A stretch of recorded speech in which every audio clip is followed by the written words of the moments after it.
Whether the focus is income inequality or economic mobility, both Democrats and Republicans have turned their attention more and more to the growing divide between rich and poor in this country. Tonight, we begin a series of conversations called Closing the Gap that will ask leading members of both parties how they propose to tackle the problem. We kick things off with Democrat George Miller of Northern California, who's retiring from Congress after this year, having served terms in the House of Representatives. He's co-author of a bill to raise the federal minimum wage to $10.10 an hour. Congressman Miller, welcome to the NewsHour, and let me just begin by asking, how do you see economic opportunity in this country today?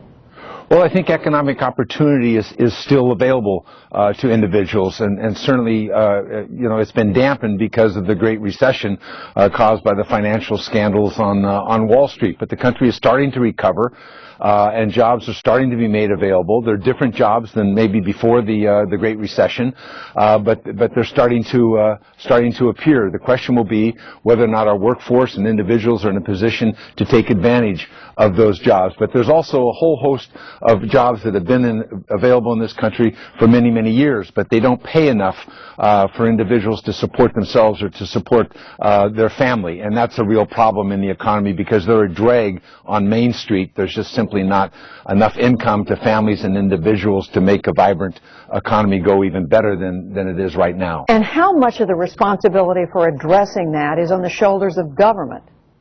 Well, government has to deal with the issues of minimum wage because I think it's very important that you maintain a livable wage, which is a floor under wages, and then businesses and other entities can make decisions about those wages. But it's really incumbent upon us, and it's been true throughout the history of the country, to deal with the minimum wage. And right now, the minimum wage is lagging way behind the cost of living, way behind the growth in the economy, and it really is back to less than wages were in 1968. But the prices aren't 1968, and I would say if a business believes that they have to maintain a 1968 wage, that's their business plan. They got bigger problems than the minimum wage.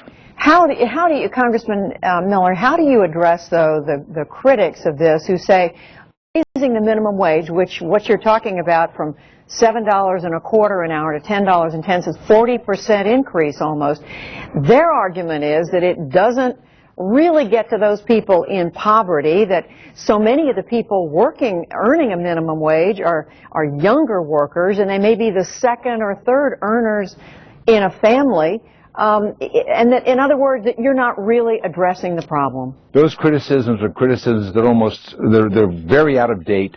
There are criticisms that were launched 20 years ago. Most of all of the new economic studies show us that in competing counties or cities where the minimum wage is higher in one state and lower in the other, where they adjoin one another, small businesses are hiring more people in the area that has the higher minimum wage. There's more economic activity on the main street of where there's a higher minimum wage.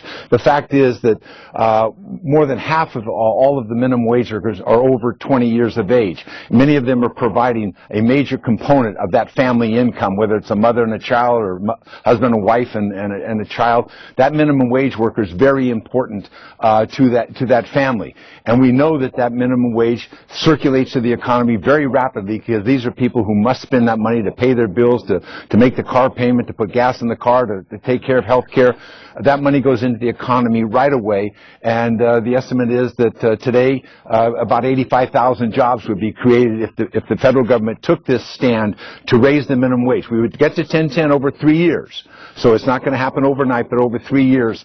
It's a very important part of completing the economic package to grow the economy. And that's why governors and mayors are doing this, because they know they can't have a vibrant state, a vibrant city on the backs of low-income workers that can't provide for themselves because of the low wage. And one other question about that, one other argument one hears is that employers, when they are required to pay more money to individual workers, are just not going to hire as many people. And that especially when the economy is in a fragile state, as many people believe it is right now. The evidence really doesn't hold up anymore. That was true. When I first came to Congress, there was a lot of evidence suggesting that's true.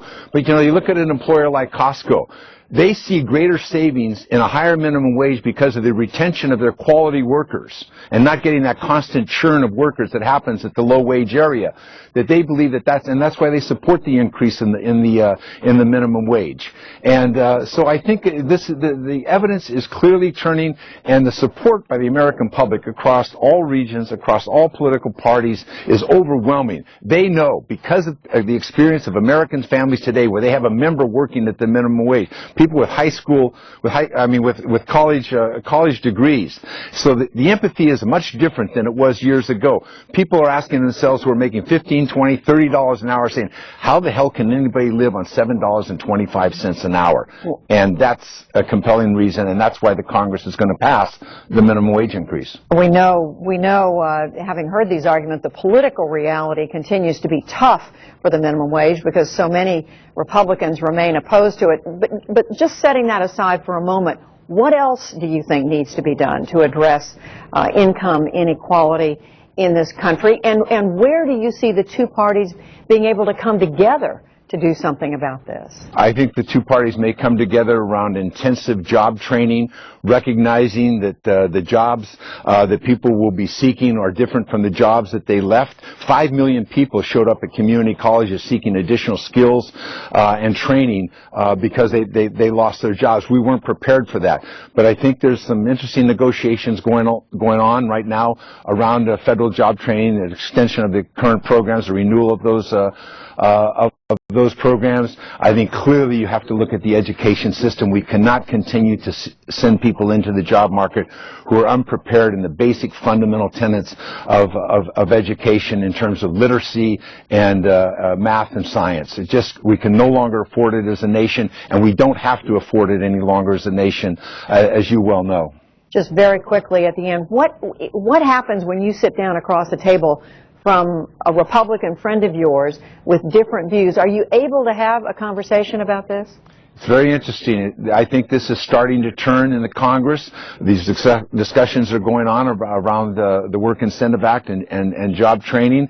My Republican colleagues, some of them know eventually they're going to need and want a vote on the minimum wage. I think even in early childhood learning, we have a bipartisan bill.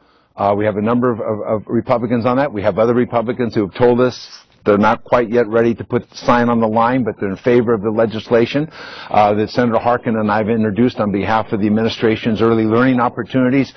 So some of this is starting to turn because they can't justify their positions, and certainly the American public supports early learning as a keystone to a successful education and participation in the workforce overwhelmingly on a bipartisan basis. They support the minimum wage overwhelmingly on a bipartisan basis. And they support the idea that we would help people retrain for new jobs or to hold the job that they have that requires new skills. They overwhelmingly support those. So you can pick a fight in that arena if you want, but the public's not with you if you're not for the government being proactive in these three key areas.